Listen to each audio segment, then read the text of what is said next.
Thanks, everyone. Thank you to especially, the organizers, Jayati and Chandru, for organizing this amazing conference, and to everyone for attending it. And I know this panel is on Latin American debt strategies, so my presentation will not necessarily focus on Latin America. It's a more general topic in terms of what is the role of law in resolving those the sovereign debt crisis. Well, I am Latin American, so I hope that fulfills the requirement. This is an outline. I'll talk about the current legal framework, especially for those online who may not be familiar with it. I know the audience is extremely familiar with the topic. In terms of what is the law that applies the legal framework to sovereign debt crisis. Then I'll talk about one of the things I really want to talk about, which is the changing landscape of sovereign debt markets and what that means in terms of the international financial architecture, which I call the crisis of the creditor club paradigm. And then what that means for us in terms of reflecting upon the need to rethink the global financial architecture. And I'll finalize with what I'm some of the work I'm doing right now on the role of English law. So these are initiatives at a domestic law level that can help, will not necessarily resolve the problem at an international level, but given the importance of English law in governing sovereign debt contracts, it can have a positive impact. So especially again for those of you online, I'll give you a brief outline of the law that applies to sovereign debt restructuring.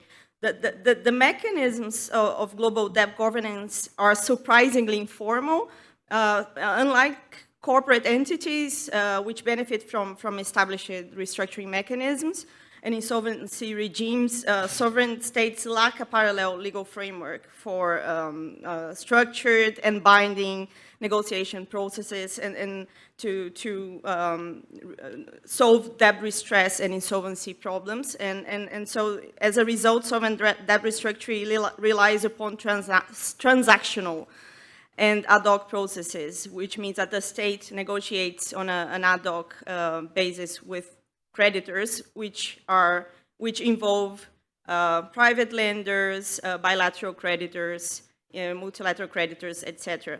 And within this informal system, there are different types of rules of engagement. Bilateral debts are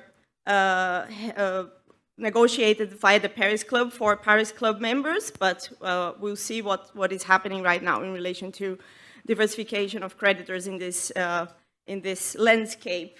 And debts that are owned to multilateral lenders are negotiated directly with those institutions. And this is almost always done under IMF oversight. So what I call the creditor club paradigm, and I'm proposing this this idea to the audience, is that the international financial architecture has historically relied on the logic of creditor clubs, kind of linking back to what was discussed in the previous session as well. Namely here, the Paris Club, the London Club as well comes to mind as a relevant forum in the 1980s crisis. And these clubs have depended on creditor consensus to set the terms of sovereign debt restructuring. So in other words, the principle underpinning the international financial architecture when it comes to sovereign debt restructuring governance has been primarily that the terms of those processes should rely primarily on creditor choice. And the principal international forum historically for those for renegotiating official bilateral claims has been the Paris Club, and the Paris Club has set principles for those restructuring processes like solidarity, consensus, information sharing, etc. The most important one I would like to stress is comparability of treatment, which means that the debtor country that signs an agreement with the Paris Club should not accept and the Paris Club at least requires that they should not accept that treatment in terms less favorable to the debtor than those agreed with the Paris Club. And comparability of treatment is the idea that the terms of the private bank and bond restructuring should be comparable, right, to the terms of the restructuring of official bilateral creditors. That is to the loans made by other governments and government-backed export credit agencies. And, well, I will go back to this point later on, but the London Club has been, as the audience knows, an important forum for the renegotiation of commercial bank debts during the 1980s crisis. So this has been what we've seen in the past.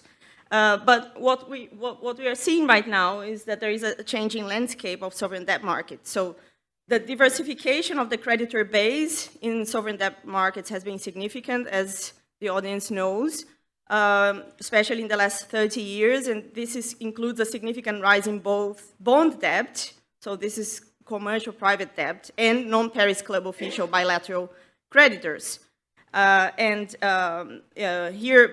this graph is a recent World Bank International Debt Report graph, and it shows how significantly the shift in in both commercial and non-official Paris Club debt has been. So in low and middle income countries, bondholders and commercial banks accounted for more than half of external debt stocks in 2022.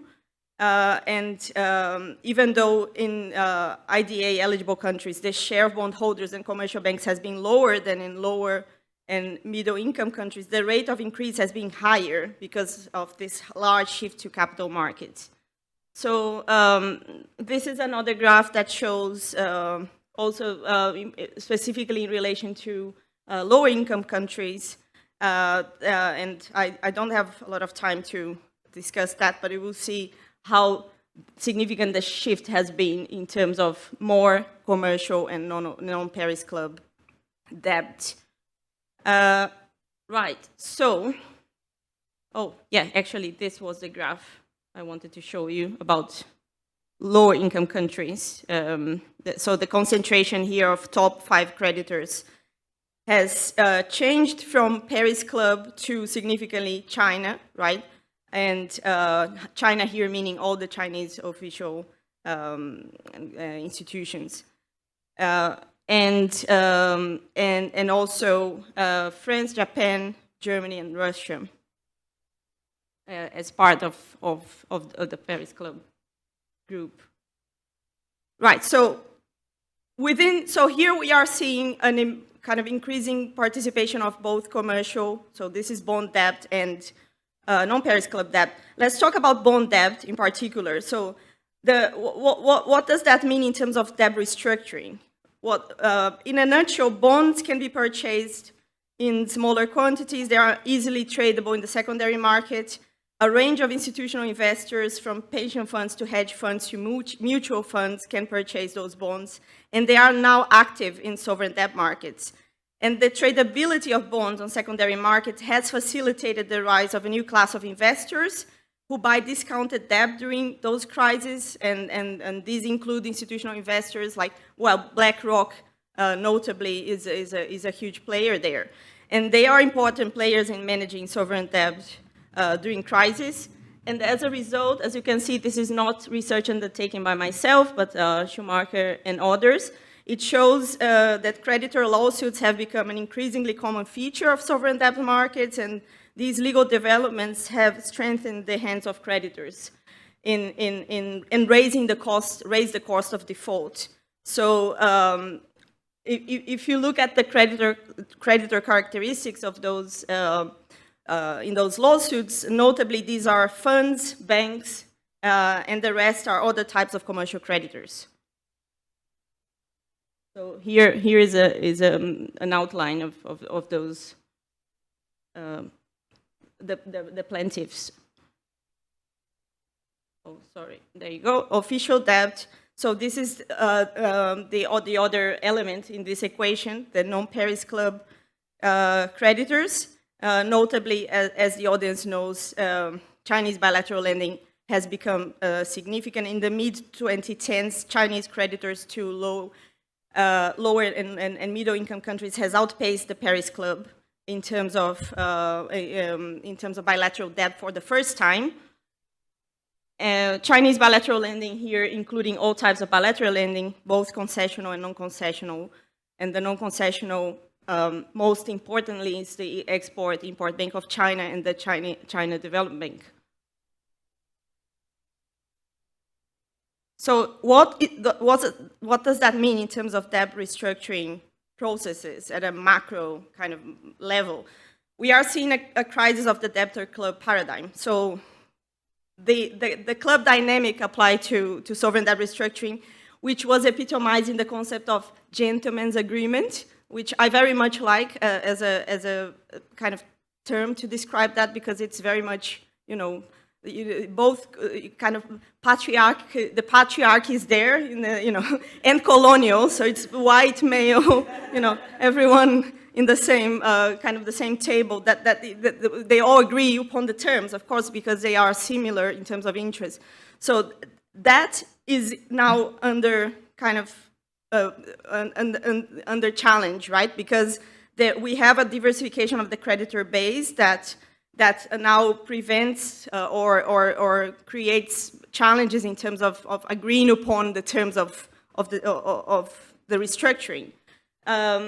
Of course, a good illustration is that the DSSI, the Debt Service Suspension Initiative, that was adopted during the pandemic, and that was a temporary deferral of that debt service, which only included official creditors, but not commercial creditors. As a result, this has not, you know, the SSI did not create fiscal room, sufficient fiscal room for countries that needed those resources to fight and implement health and social policies during the pandemic.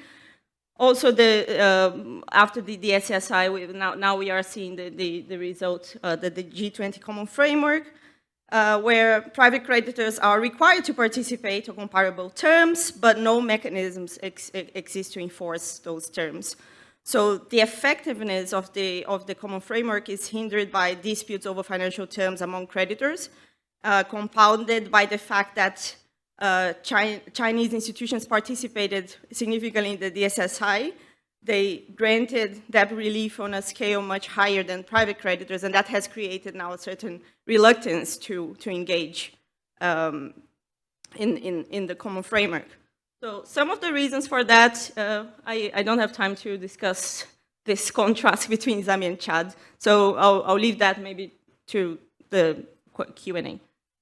Some of the reasons for that include, well, a divergence in terms of restructuring practices. Bondholders are reluctant to offer debt relief that is influenced by litigation strategies, fiduciary duties of trustees, but there is a preference for a haircut approach, provided that there is short-term liquidity. At the same time, you have, like, in contrast, Chinese official creditors. We've seen, like, in recent negotiations, that they embrace a sort of commercial stance that challenges the traditional categorization of Paris Club lenders between official and commercial debts, and also there is a focus on refinancing and rescheduling as opposed to haircuts, which reflects a sort of longer-term perspective of debt sustainability, that they consider that if there is new finance, this may be able to generate economic growth and make debt sustainable in the longer term. And also, of course, highlighting that kind of Western countries should be enforcing private creditor participation. So, and at the same time, we also see Paris Club creditors advocating for reductions in the principal as opposed to rescheduling and debt reduction. And they kind of argue that debt relief may be beneficial in certain circumstances where they see debt as unsustainable, but at the same time they perceive the Chinese strategy as imprudent in this in the context, and they are concerned that they might be ended up kind of subsidizing on PERI's club lending. Oh, is that my, okay, oh, thank you, right. Okay, I'll get there. So, and then at the same time, MDBs, like we've discussed that yesterday, because they see themselves as lenders of last resort and they want to keep that AAA rating, they are very reluctant to engage in debt relief initiatives, with some exceptions like HIPIC, etc. But so far in this crisis, there is a strong reluctance. Another factor of this, the reasons underpinning the crisis, is the greater diversity and complexity in the contract terms, conditions, and structuring of loan agreements. So guaranteed, securitized, collateralized debt contracts linked to PPP, state-owned enterprises, etc., they have gained broader usage in sovereign debt. We see, well, this conference is about climate finance, right? We are seeing increasingly kind of complex terms. Sri Lanka has just announced a GDP-linked, macro-linked bond as part of the restructuring. What that means, well, this creates potential, I'm not advocating against the bond, I haven't seen the terms, I'm just saying complex instruments, like some of the kind of so-called sustainable bonds we see today, create complexities that countries may not even have the expertise to fully evaluate. So I would like to also mention, we are talking about club dynamics here, you know, debtor clubs. I think even if there is no debtor club to actually restructure debt, we should at least have debtor clubs to share details about the complexities of these agreements, to evaluate how much of this kind of new climate finance financial innovations and instruments are really beneficial for countries or not. I think at least sharing expertise would be a good way to start. So here we need coordination to understand what the new debt landscape actually means for countries, I think. But those instruments can create complexities when it comes to restructuring afterwards.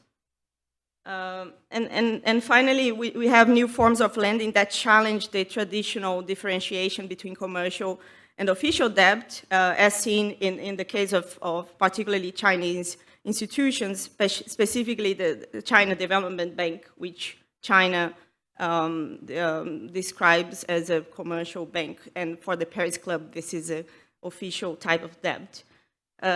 So I don't have a lot of time here. So here we are seeing a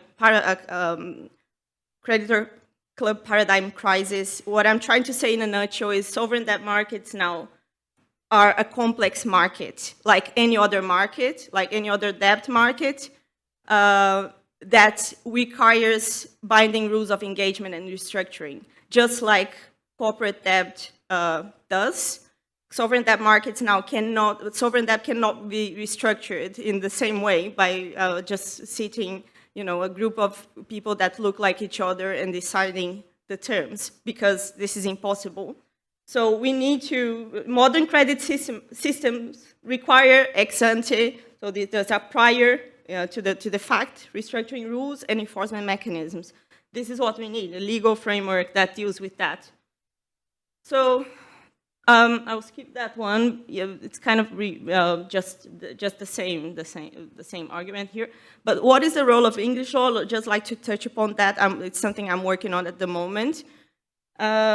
English law is a core jurisdiction governing sovereign debt contracts together with New York.